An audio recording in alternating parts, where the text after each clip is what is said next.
Paramashivoham Om Nityananda Paramashivoham Om Nityananda Paramashivoham Om Nityananda Paramashivoham Om Nityananda Paramashivoham Om Nityananda Paramashivoham Om Nityananda Paramashivoham Om Nityananda Paramashivoham Om Nityananda Paramashivoham Om Nityananda Paramashivoham.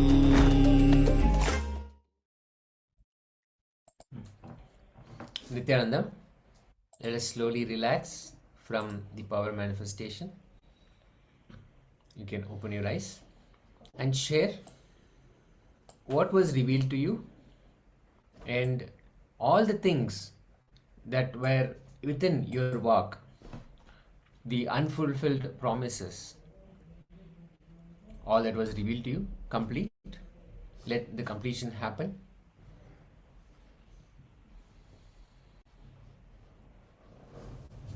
Let us now come back to the space of listening. If you have anything to share from your power manifestation, please do so. You can share in the chat.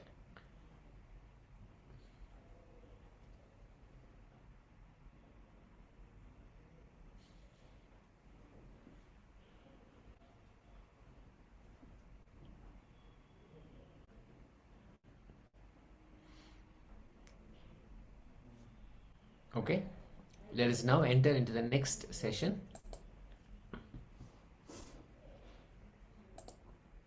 In this session, we'll be looking at powerful cognitions of how the love we experience is actually a power.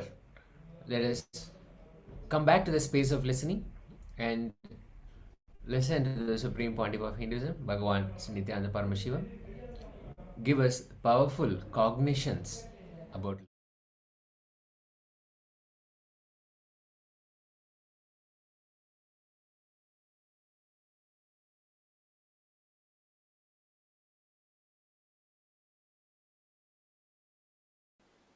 You always show the soft things as the symbol of love because you know only pseudo love.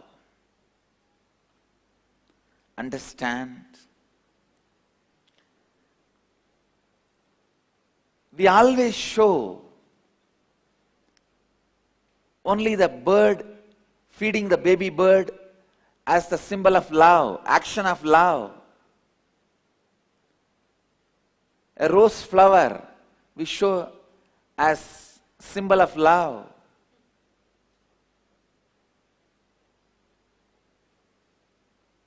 But we never show a banyan tree root, the hanging root, as a symbol of love. Or a lion with a lion cub as a symbol of love. Because we know only superficial, pseudo love. I have a story. A guy walks into a post office one day to see a middle-aged, bald man standing at the counter, methodically placing love stamps on bright pink envelopes with hearts all over them. Then he takes out a perfume bottle and starts spraying scent all over them. This man was really curious, what is this? During Valentine's Day, you will send a card for one person, usually. Some people maybe two, rarely 3, 4. But this guy, with 1,000 Valentine cards, he is doing the whole work. His curiosity was really high. He went near and saw the card, and 1,000 cards are having 1,000 different addresses. The guy asked the bald man, "What are you doing?" This fellow said, "No, I am sending 1,000 Valentine cards signed guess who to 1,000 different people." The man asked, "But why?" This man says, "I am a divorce lawyer."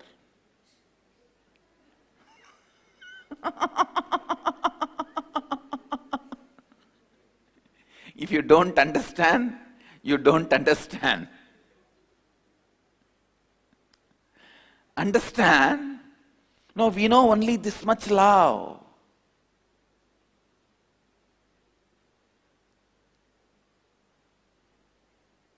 We do not know the love behind the hanging root of the banyan tree. How the tree loves the root first, and once the root gets rooted, how it supports the tree next. We do not know the stable love.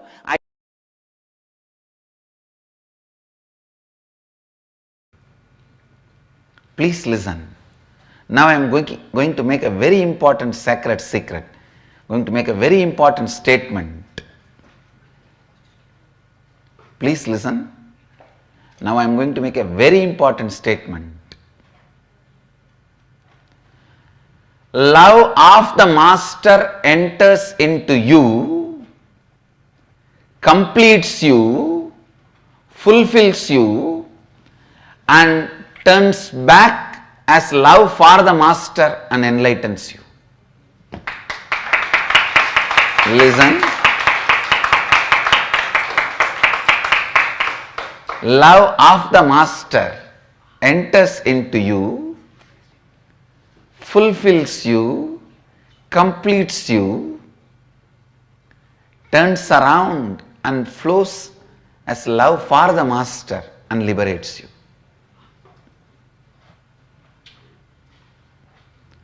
Blessed are those who taste love of the Master. Whether it is a benign look, benevolent look, or a serious look of a surgeon. When a surgeon looks at the tumor, remember, he looks at the tumor, not you.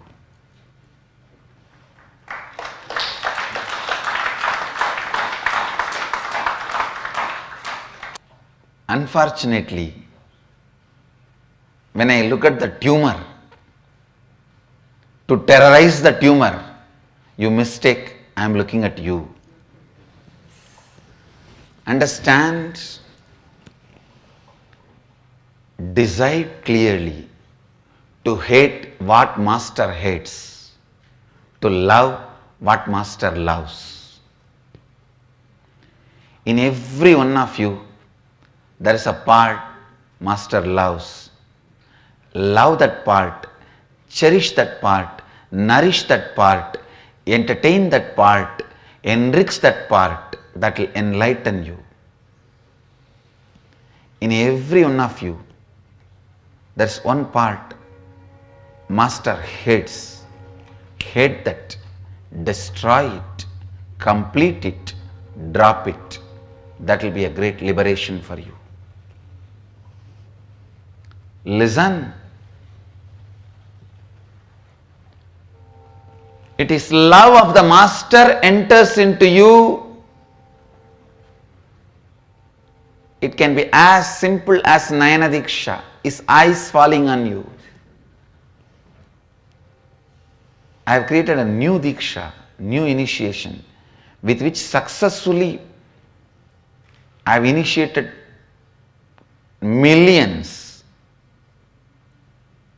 I have to give a new name for it, smiling Diksha. Just a smile. It goes and does the job and it never comes back empty-handed, brings the person alive.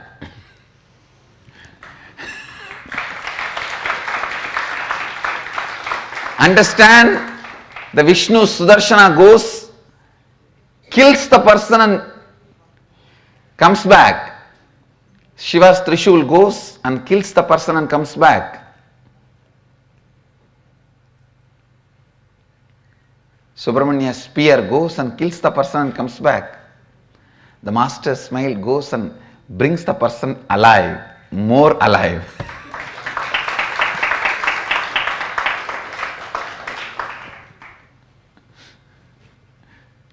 We can come up with a new name. Smile Diksha.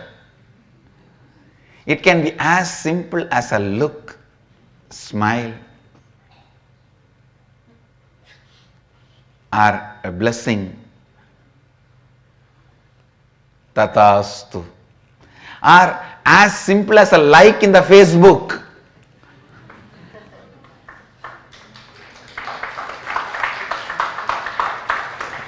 We have to create all these new Dikshas, like Diksha. It enters into you through these as simple actions as just a like, or a smile, or a look, works in you. As I said, love of the master enters into you as a like in the Facebook, or as a look, or as an initiation, or as an energization, or as a word, or as a tatastu, or sometime darshan in the dream, in various forms. He enters in your life and goes on working in you. When he works, when the love of the master works in you, all the tumor automatically starts melting down. Incompletions melt down. Anger melts down. Many times you know you are transforming, but you are not able to tolerate your own transformation because you had a lot of vested interests. Payoff with your ignorance. Many times with your ignorance, you are in a known, comfortable, cozy zone. But Master's love melts all that. You know your transformation, your own transformation is too much for you. And you even try to escape.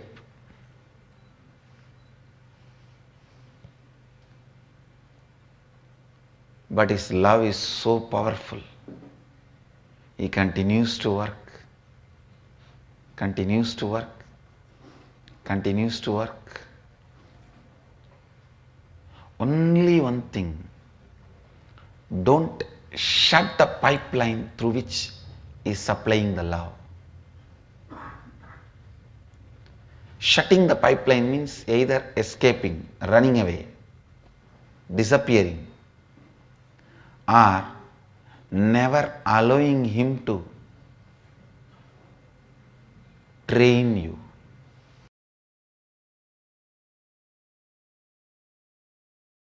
I tell you, oh my dear ones, with tremendous love I tell you, do not be agitated to practice Advaita. And remember, my love is so powerful. It comes from Advaita, Allow it to sink in your life. When it comes back to me, by the time it would have made you Advaiti.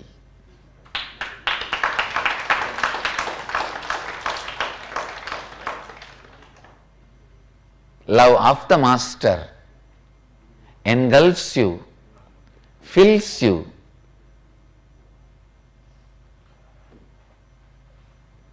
completes you, and raises you to the space of Advaita and comes back as love for the Master. So just wait. Allow my love to sink in you.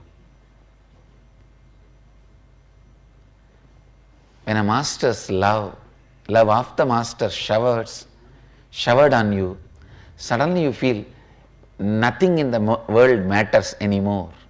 Matter does not matter anymore. You feel you are on the top of the world. Everything is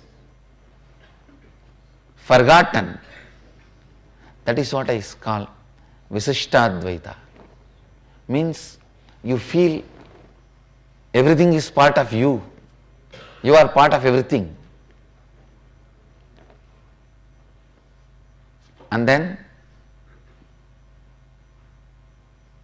when the love for the Master starts in you, you feel in the world there is nothing else other than you and the Master.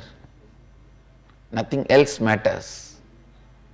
When the circle is complete, you understand there is no you and the Master, you the Master.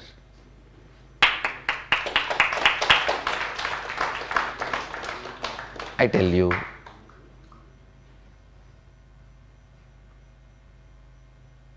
Advaita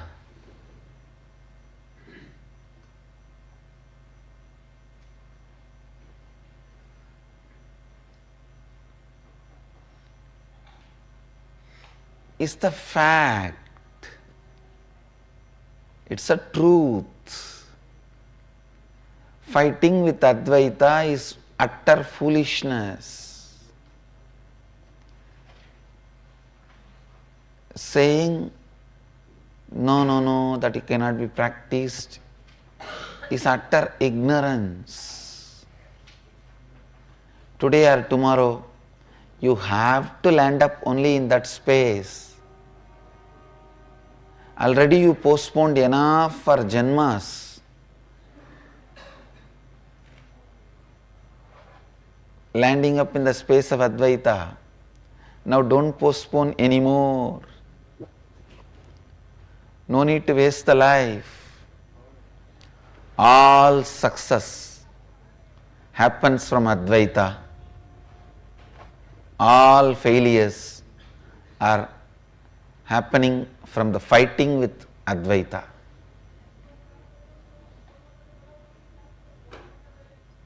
The space of Advaita, simple fact. I don't even want to use the word truth because it is loaded with too much of meaning. I just wanted to say it's a simple fact.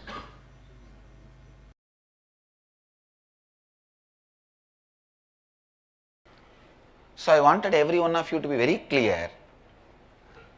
The truths I am sharing with you is directly from the inner space of Mahadeva. Please understand, research and development and perfection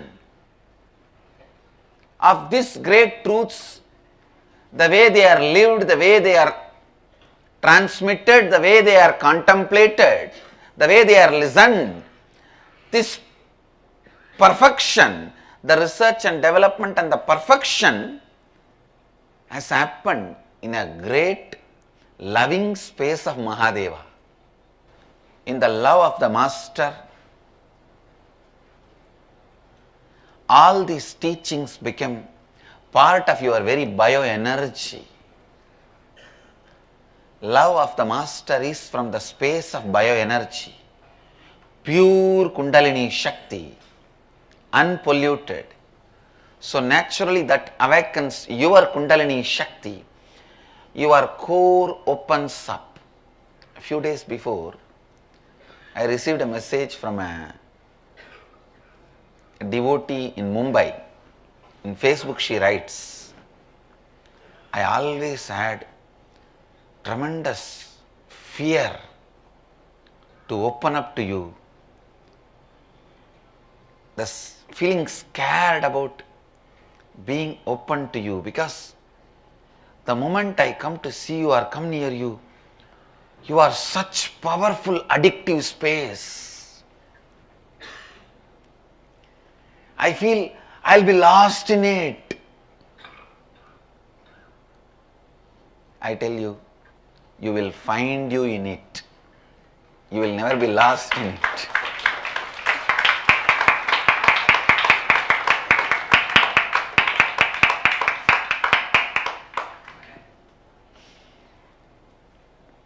Please understand, when you are afraid of your own core being, you are afraid of the love comes from the core being of the Master. I've never seen a Master's love making you lose you. I've always seen Master's love making you find you. The story of Bhatmapada, one of the great disciples of Adi Shankaracharya, proves clearly, just by the feeling connection with him, feeling connection to Adi Shankara, he has mastered the nature. He was so powerfully in tune with the nature. He was so beautifully in sync with the nature. You may not know the story. There was a great disciple of Adi Shankara who is not that intellectually capable, but highly devoted, dedicated, integrated to the Master, integrated to his disciplehood. One day he went to wash the clothes of the Master to the other banks of the river. He was washing there. Some of the other disciples of Shankara were discussing and they were making fun of Bhatmapada. What is this? This fellow is all the time washing the clothes and cleaning. Did he come here to become a laundryman? If he is not learning any scriptures and not studying, contemplating, when is he going to get enlightened, master the nature, Prakriti, life? Shankara was just laughing. He may be little less capable in intellectual way, but he is an amazing, intelligent being who is doing what needs to be done first, who is putting first things first. Shankara wanted to show this to other disciples. So he just sits up and calls from where he is, Bhatmapada, please come. Actually, he uses the word first time, Bhatmapada. Earlier his name was different. He just calls his disciple. The moment Master called, the disciple forgot everything. He just starts walking on the river. And the river, oh God, now I have to protect him. When somebody is in such a deep space of trust with the whole cosmos, Master is a representation of the whole cosmos. I cannot allow him to suffer, I cannot let him down. So the river just makes lotus flowers and holds his feet wherever he puts his feet. Please understand, lotus will never happen in the river because river is flowing water. It happens only in ponds, stable water. But here, river produces the lotus and holds his feet when he walks and makes him cross the river. Usually, people will be anxious when they cross the river. Maybe first time, river would have been anxious when a person is crossing the river. that she has to safely reach him the other side. Because every step is held by a lotus. He was called Bhatmapada. Shankara demonstrates to all his disciples the need for the loving space for the transmission of the Advaitic truth to happen, because your birth itself has happened when you denied the self, Advaita. Something that deep which is able to make you assume a human body and broken mind can't be transcended unless you trust somebody more than your human body and broken mind. So Master makes himself available for you to experience the completion of the love circle. He makes it possible for you to experience the completion of love circle, constantly reminding you the context of Advaitic space is the constitution of Master's space. Please understand, whatever he does, he stands for constantly reminding you the context of Advaita, constantly reminding you to stand in the space of cosmic non-duality.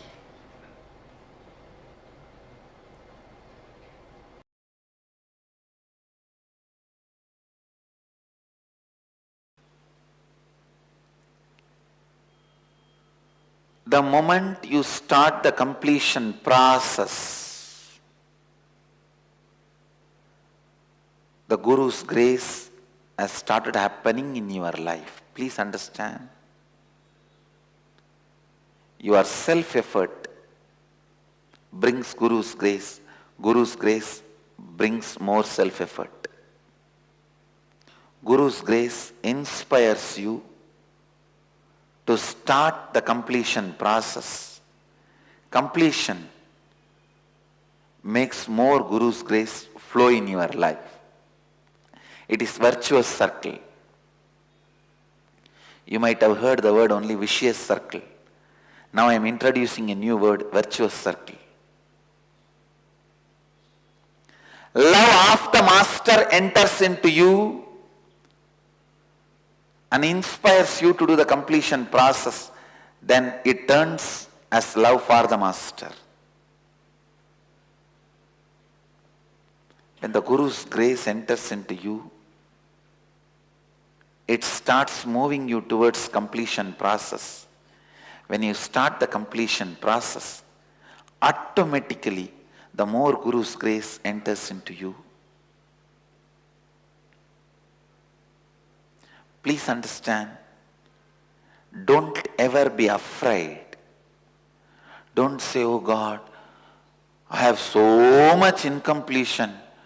How can I ever think I can complete and rewrite my future?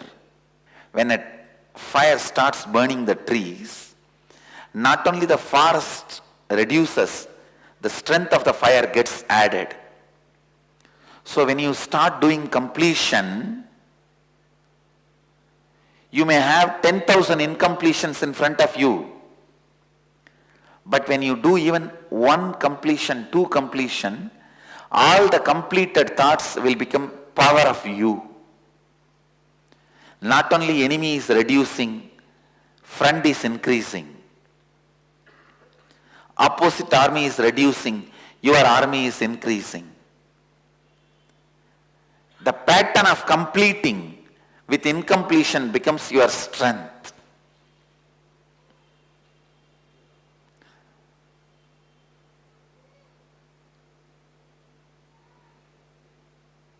When you start walking or running, day one, don't start thinking, how can I run the marathon of 50 kilometers? First start running 1 kilometer, 2 kilometer. The stamina your body builds, that will take care that you run 20, 30, 40, 50 kilometers.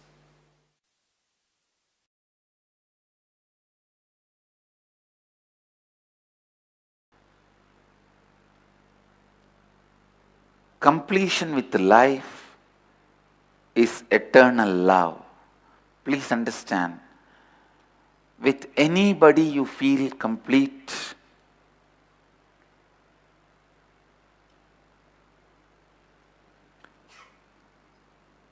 don't think the person is completing you.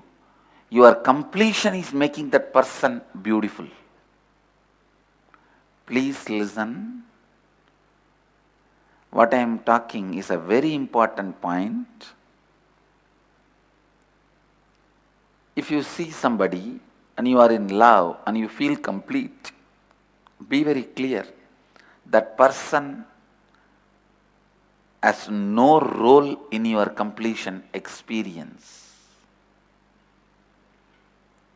Because of your completion,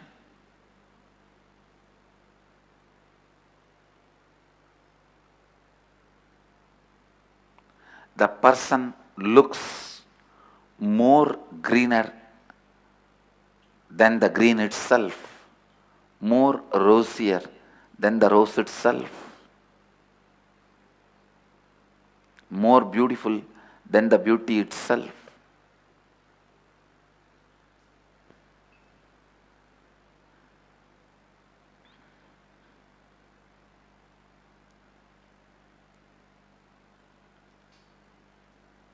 Completion is the state where you rest in awareness. You always rest in unconsciousness, but with completion you rest in awareness. You rest in peace. You rest in your existence.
Yes.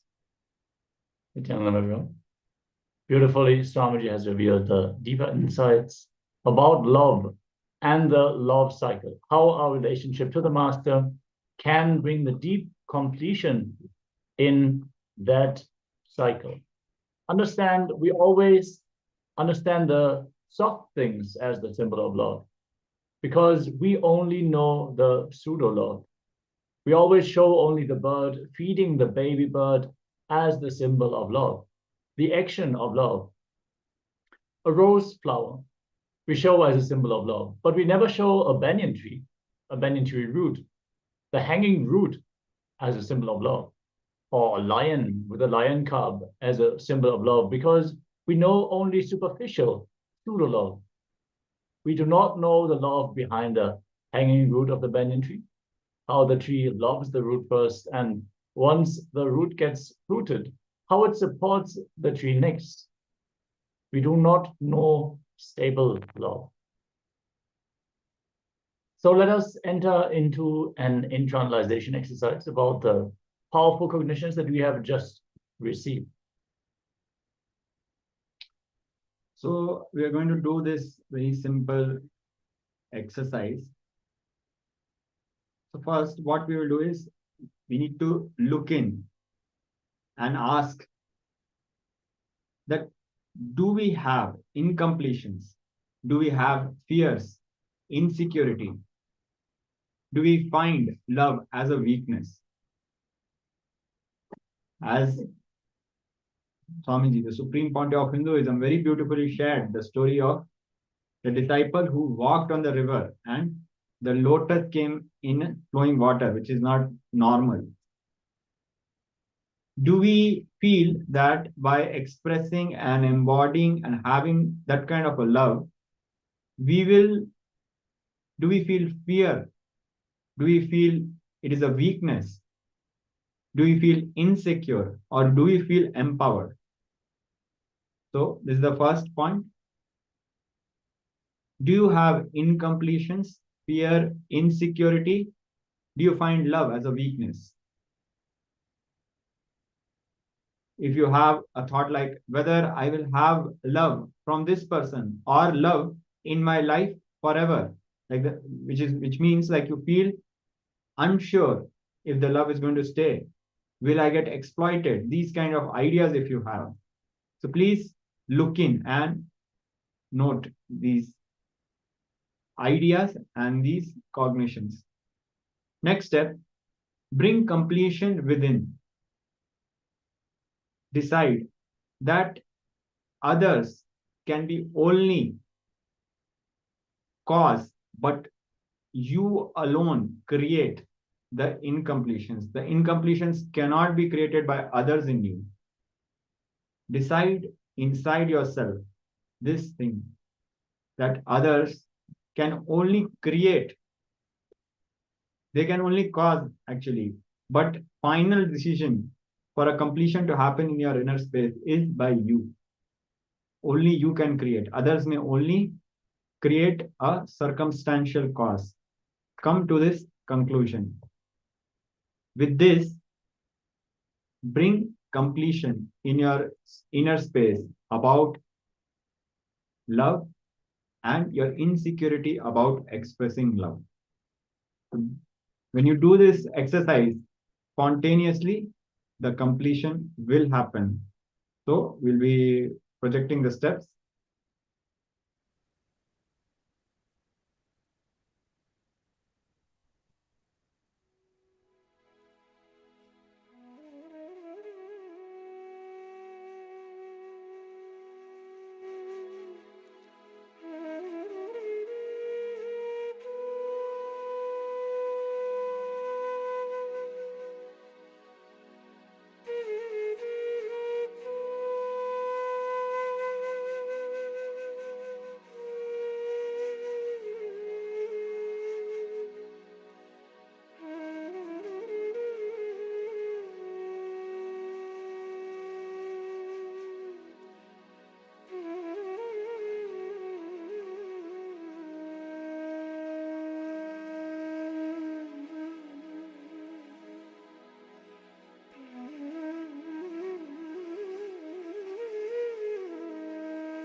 Yes, after this completion process, let us now get ready and enter into the next round of today's power manifestation.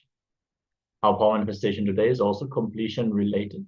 We are scanning our Vak and doing Vak completion, manifesting the power of Vak through body scanning.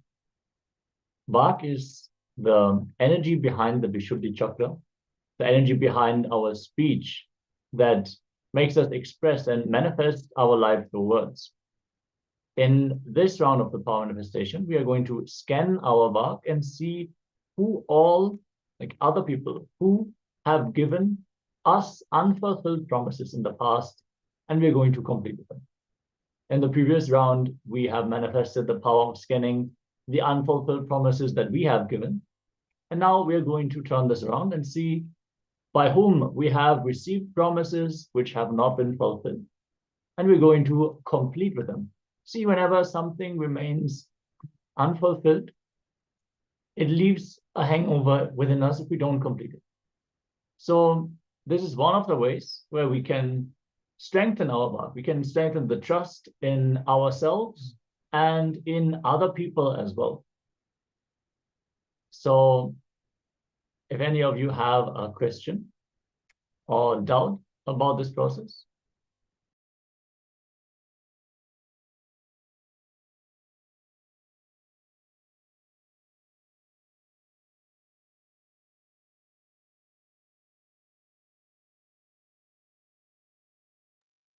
yes, you can always share your questions in the chat and let us know.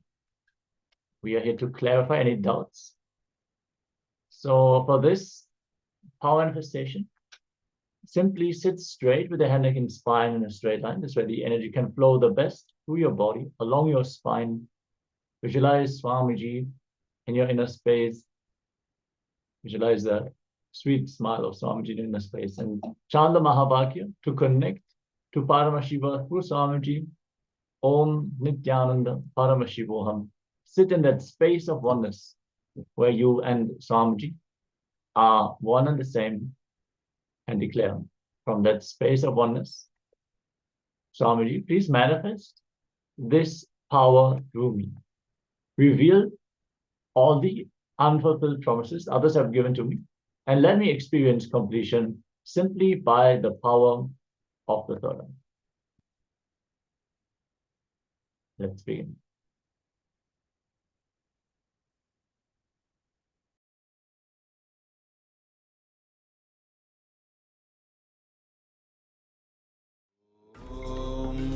Nityananda Paramashivoham. Om Nityananda Paramashivoham. Om Nityananda Paramashivoham. Om Nityananda Paramashivoham. Om Nityananda Paramashivoham. Om Nityananda Paramashivoham. Om Nityananda Paramashivoham. Om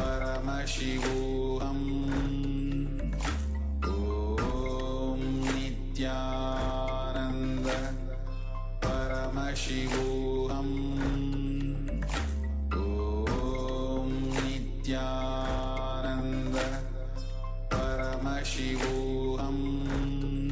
Paramashivoham. Om Nityananda Paramashivoham. Om Nityananda Paramashivoham. Om Nityananda Paramashivoham. Om Nityananda Paramashivoham. Om Nityananda Paramashivoham. Om Nityananda